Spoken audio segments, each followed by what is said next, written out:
দুই দিনের সফরে ঢাকায় এসেছেন পাকিস্তানের উপপ্রধানমন্ত্রী ও পররাষ্ট্রমন্ত্রী ইসহাক দার। ঢাকার সঙ্গে সম্পর্ক উন্নয়নের লক্ষ্যে সকালে ইসলামাবাদ থেকে রওনা দিয়ে দুপুরে ঢাকায় পৌঁছান তিনি। তার এই সফরে 5টি সমঝোতা স্মারক সই হওয়ার কথা রয়েছে।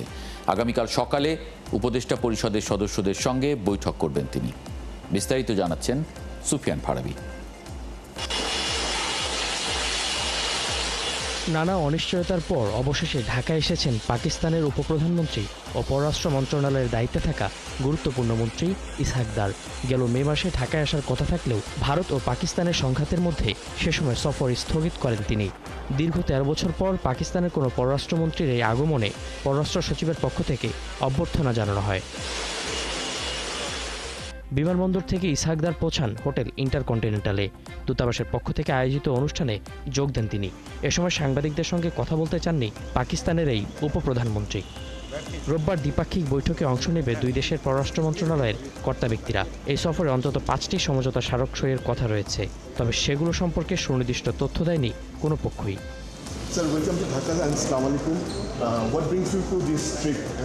সফরকালের প্রধান উপদেষ্টা অধ্যাপক মোহাম্মদ ইউনুসের সঙ্গে সাক্ষাৎ করবেন ইসহাক দার। সুফিয়ান ফারাবী, 71, ঢাকা। ছোট ফ্যামিলি ঠিক আছে, কিন্তু বিড়ালটা বাদ দিতে হবে। আপনার মতো আমিও একদম বিড়াল পছন্দ করতাম না। একদিন বাইরে প্রচন্ড শিলাবৃষ্টি হচ্ছিল, দেখেও হুট করেই আমাদের ঘরে ঢুকে পড়ে। আমি না ওকে আর তাড়াতে পারলাম না। আঙ্কেল, আজকে তাহলে আমরা উঠি। চাবিটা নিয়ে যাও, 3 জনেই থাকো। তবে তবে মাঝে মাঝে চায়ের দাওয়াত দিও। এভাবেই আমাদের সম্পর্কগুলো ভরপুর হয়ে উঠুক ইস্পাহানি মির্জাপুর চায়ের শ্রেষ্ঠ ব্লেন্ডে অনন্য স্বাদে। চা মানেই লাইফটা ভরপুর, চা মানেই ইস্পাহানি মির্জাপুর।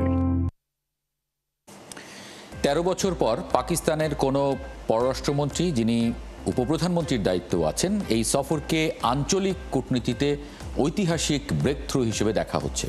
এই সফর ইঙ্গিত করছে বাংলাদেশের সঙ্গে পাকিস্তান সম্পর্ক জোরালো এবং বাণিজ্য, আঞ্চলিক নিরাপত্তা এবং সংস্কৃতি বিনিময় করতে চায়। পাকিস্তানি সংবাদ মাধ্যম বলছে, পাকিস্তান বাংলাদেশের সঙ্গে তাদের বাণিজ্য করিডোর বৃদ্ধি করতে চায়। তারা বাংলাদেশের ক্রমবর্ধমান অর্থনীতির সুযোগ নিতে চায়। অপরদিকে বাংলাদেশ পাকিস্তানি বাজারে আরও প্রবেশাধিকার, টেক্সটাইল ও তথ্য প্রযুক্তির মতো খাতে দক্ষতা অর্জন এবং আন্তর্জাতিক ফোরামে আরও বৃহৎ পরিসরে সহযোগিতা চায়। এসব নিয়ে আজকে কথা বলবো। আমাদের সঙ্গে আজকে আছেন পাকিস্তানে নিয়োজিত সাবেক রাষ্ট্রদূত মাহফুজুর রহমান এবং বিএনপির কেন্দ্রীয় কমিটির আন্তর্জাতিক বিষয়ক সম্পাদক ব্যারিস্টার নাসির উদ্দিন আহমেদ অসীম। স্বাগত জানাচ্ছি সংবাদযোগে আপনাদের। মাহফুজুর রহমান, দ্বিপাক্ষিক, আঞ্চলিক এবং বৈশ্বিক বিভিন্ন ইস্যু নিয়ে বিস্তৃত আলোচনা হবে এমনটা জানা যাচ্ছে। এই সফর কতটা গুরুত্ববহ? আমি মনে করি শুধুমাত্র এই সফর না, যে কোনো দেশের সঙ্গে দ্বিপাক্ষিক সফর অত্যন্ত গুরুত্বপূর্ণ। এবং বাংলাদেশ যখন এখন একটা ট্রানজিশনের মধ্যে আছে, যেখানে ফেব্রুয়ারিতে নির্বাচন ঘোষণা করা হয়ে গেছে, সুতরাং আশা করা যায় যে ফেব্রুয়ারিতে হয়তোবা একটা নতুন সরকার, একটা গণতান্ত্রিক পদ্ধতিতে নির্বাচিত সরকার ক্ষমতা গ্রহণ করবেন বাংলাদেশে। সেরকম একটা পরিপ্রেক্ষিতে অন্তর্বর্তী সরকারের জন্য এটা একটা চ্যালেঞ্জ, কোনো একটা দেশের সঙ্গে দ্বিপাক্ষিক সম্পর্ক এগিয়ে নেওয়ার ক্ষেত্রে। কিন্তু আমি মনে করি এটা খুবই একটা স্বাভাবিক অবস্থায় আমরা আছি। কারণ হলো 13 বছর ধরে, 15 বছর ধরে পাকিস্তানের সঙ্গে আমাদের দ্বিপাক্ষিক সম্পর্ক অতটা অগ্রগতি দেখা যায়নি এবং সরকার পট পরিবর্তনের কারণে এখন এই সুযোগটা যেহেতু আমাদের এসেছে, আমরা এই সুযোগটা কাজে লাগানো আমাদের উচিত। এবং একই সঙ্গে আমাদের এই অঞ্চলে, এটা আপনারা জানেন যে কৌশলগত সমীকরণ যা খুব দ্রুত বদলাতে যাচ্ছে, তো সেই রকম বদলানোর ক্ষেত্রেও আমরা যদি একটা দেশের সঙ্গে সুসম্পর্ক তৈরি করতে পারি, সেটা আমাদের জন্য ফলদায়ক হবে। জি, আপনি আঞ্চলিক প্রসঙ্গ টেনেছেন। আঞ্চলিক কূটনীতিতে ঐতিহাসিক ব্রেকথ্রু হিসেবে বলা হচ্ছে। আমরা জানি যে সাম্প্রতিক কিছু টেনশন আমাদের প্রতিবেশী দেশ ভারতের সঙ্গে পাকিস্তানের ছিল, তার পরিপ্রেক্ষিতে চীনের ইন্টারভেনশন, নানান বিষয়ে আলোচনা হয় আর কি এখানকার জিওপলিটিক্যাল বিষয়গুলোতে। সেই জায়গায় আসলে সেই সমীকরণে কিভাবে এই সফরকে আপনি ব্যাখ্যা করবেন?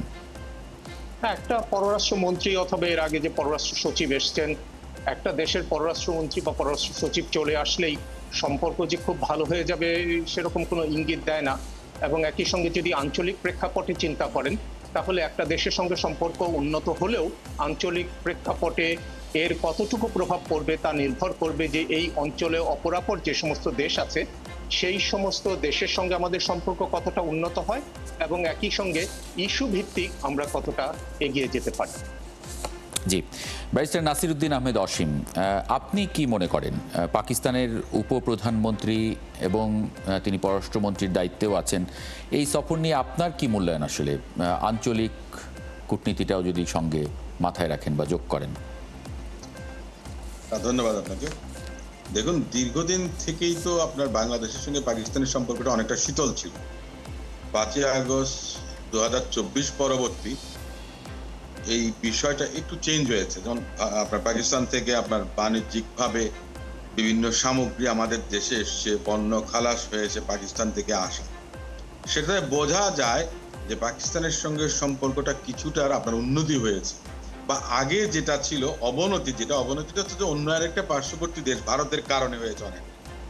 বিগত আপনার এই যে 2024 সালের আগে 8 সালের পরে 2008 সালের পরে যারা রাষ্ট্র ক্ষমতায় এসেছিলেন, যে গভর্নমেন্ট, তাদের সঙ্গে সখ্যতাটা একটু বেশি ছিল বলে আপনার অন্যের সঙ্গে দূরত্বটা বেড়ে গেছে।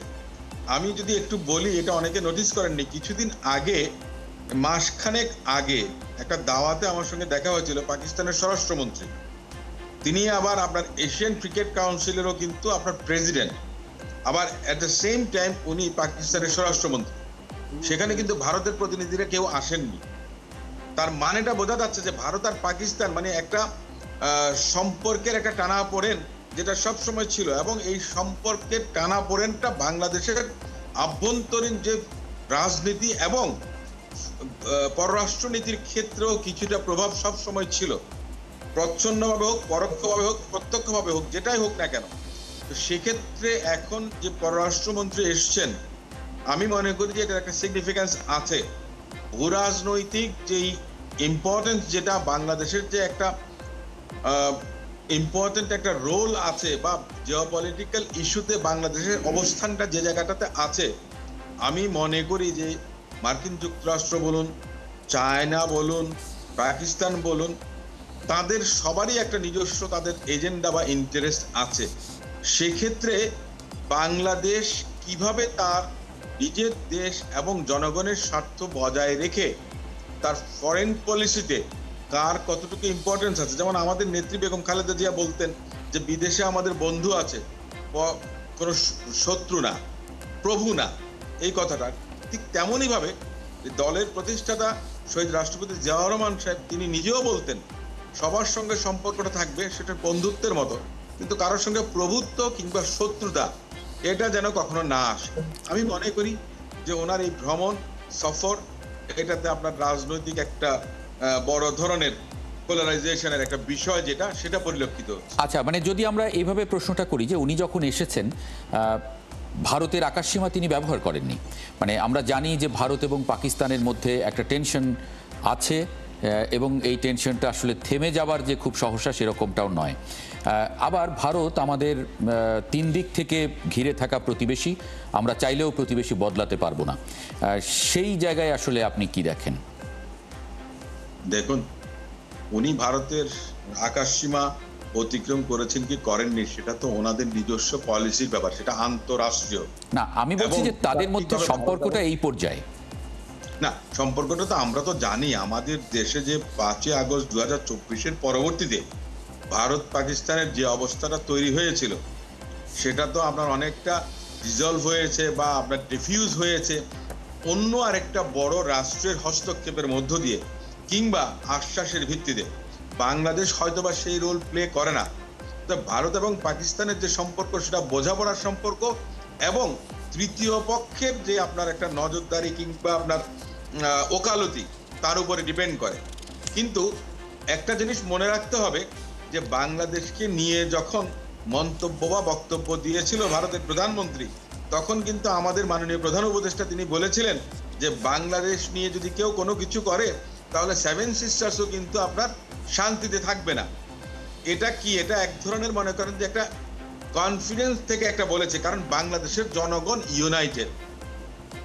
তো সেদিক থেকে যে বাংলাদেশের জনগণের স্বার্থ এবং রাষ্ট্রের সার্বভৌমত্বের কথা চিন্তা করে আপনি যদি ভূমিকা রাখেন, সেটাতে আপনার চারদিকে কেন, তিন দিক কেন, চারদিকেও যদি কেউ আপনার প্রতিবেশী থাকে, সেটা মোকাবেলা করা আমি মনে করি যে আন্তর্জাতিক এই গ্লোবালাইজেশনের যুগে সেটা সম্ভব।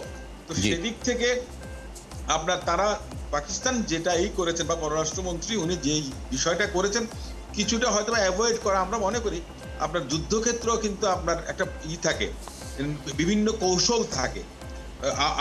Bernard Shaw Arms of the Man একটা আপনার ছিল, নভেল ছিল, তো সেটাতে ড্রামা, তো সেটা তো আপনার সে ধরনের টেকনিক, কখন আপনার শত্রুর উপরে আক্রমণ করবেন, কখন শত্রুকে এড়িয়ে যাবেন, কখন শত্রুর সঙ্গে আপনার সন্ধি করবেন, সমস্ত বিষয়গুলো কিন্তু কূটনৈতিক একটা বিষয়। এবং এই বিশ্ব ব্যবস্থাপনা এমনভাবে এগিয়ে গেছে যে আজ থেকে 20 বছর আগে, 30 বছর আগে, 40 বছর আগে যে অবস্থা ছিল, সে গ্লোবাল অর্ডার এখন আর নেই। নতুন মানে তার একটা বড় উদাহরণ তো আমরা এই অঞ্চলেই দেখছি যে ভারতের প্রধানমন্ত্রী যাচ্ছেন চীনে এবং চীনের প্রধানমন্ত্রীর সঙ্গে দ্বিপাক্ষিক বা শীর্ষ পর্যায়ের বৈঠক তারা করবেন ভারতের প্রধানমন্ত্রী, সেটা আপনার এই কথাকে সমর্থন করে। মাহফুজুর রহমান, এনসিপি নেতারা পাকিস্তানের সঙ্গে বাংলাদেশের সুসম্পর্ক গড়ে তোলার উপর জোর দিয়েছেন এবং সম্পর্ক এগিয়ে নিতে তারা বলেছেন যে ৭১-এর ইস্যু পাকিস্তানের ডিল করা উচিত। আপনি আসলে এই জায়গায় কি মনে করেন, কিভাবে ব্যাখ্যা করবেন এই?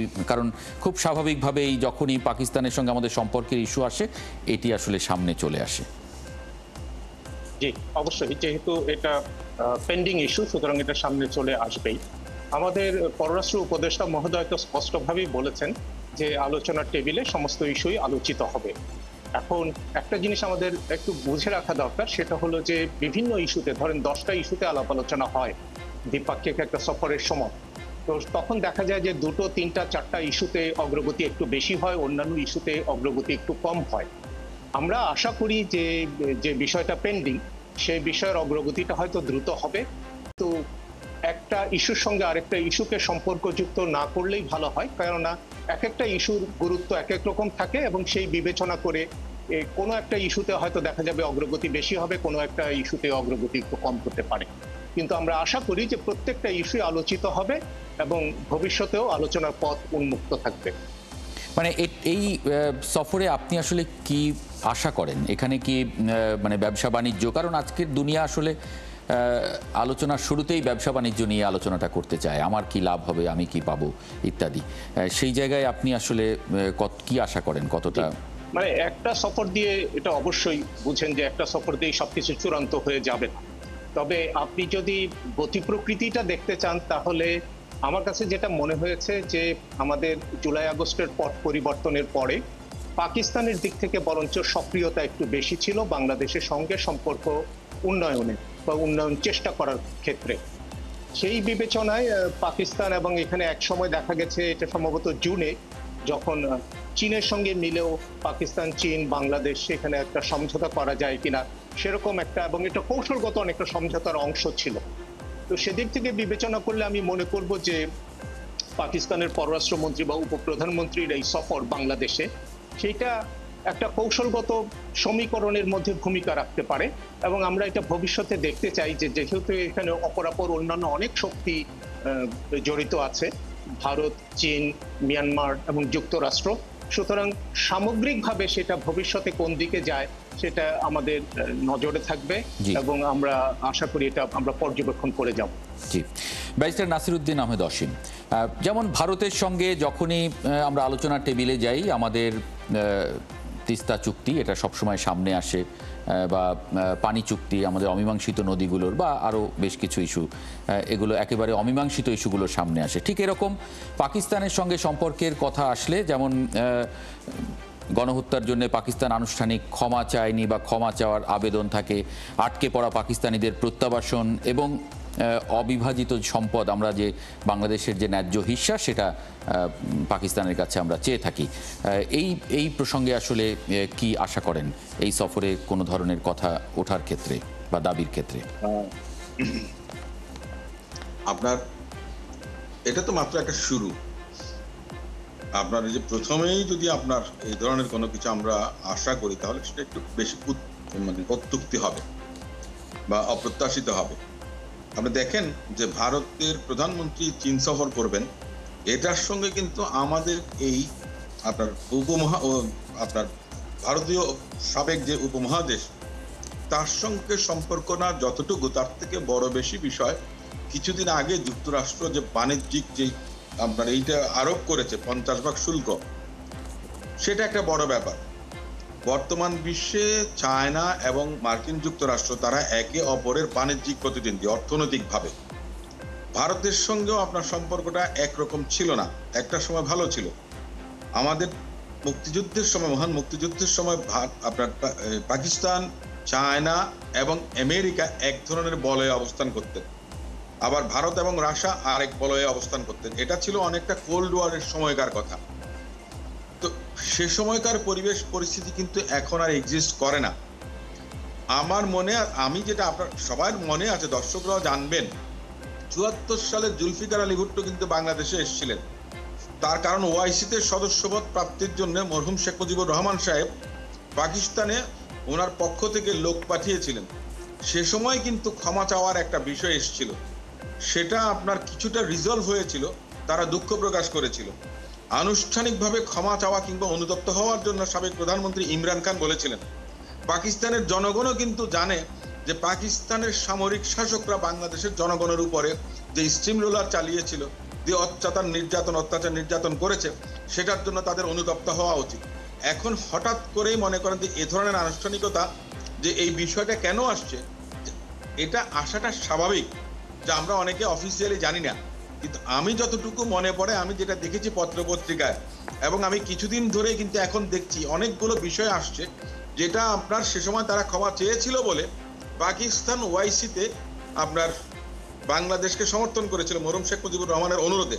এবং 74 সালে আমি যেটা দেখি, এখনো জানি যেটা এবং শুনেছি যেটা, বই পুস্তকের মধ্যে আছে যে ভারত এবং বাংলাদেশের সম্পর্কটা কেন খারাপ হয়েছিল, সেটা 74 সালে জুলফিকার আলী ভুট্টোর বাংলাদেশ ভ্রমণের কারণে। এবং সে সময় বলেছিল, কথা হয়েছিল, জাতির পিতা মুজিব জিন্দাবাদ জিন্দাবাদ, পাকিস্তান জিন্দাবাদ, বাংলাদেশ জিন্দাবাদ, এই স্লোগানগুলো ছিল, যার কারণে আপনার সে সময় জুতা নিক্ষেপ করা হয়েছিল। এই ধরনের অনেকগুলো অমীমাংসিত বিষয় নতুন বিতর্কের তৈরি হচ্ছে। আমি সে কারণে বলবো যে আমরা অতীতের দিকে না গিয়ে, পাকিস্তান যদি আপনার একেবারে খোলাখুলি ভাবে বাংলাদেশের জনগণের কাছে ক্ষমা চায় কিংবা অনুতপ্ত এবং তাদের যে একটা অনুশোচনা, এটা যদি তারা প্রকাশ করে, নিঃসন্দেহে মনে করেন যে গ্লোবাল ভিলেজে তো সবাই আমাদের নেইবার, সমগ্র পৃথিবীটাই আপনার মনে করেন যে প্রত্যেকের নেইবার, নতুন করে আমরা শুরু করতে পারি। এক্স্যাক্টলি সেরকম বিশ্বের দিকেই আসলে আমরা এগিয়ে যাচ্ছি। অনেক ধন্যবাদ ব্যারিস্টার নাসির উদ্দিন আহমেদ অসীম এবং মাহফুজুর রহমান, আপনাদের দুজনকে যুক্ত হবার জন্য আজকে সংবাদ যুগে। এই ছিল আজকের সংবাদ যুগে। আগামীকাল ঠিক রাত 10টায় আবারও দেখা হবে নতুন কোনো বিষয় এবং তার বিশ্লেষণ নিয়ে। ৭১-এর সঙ্গে থাকুন।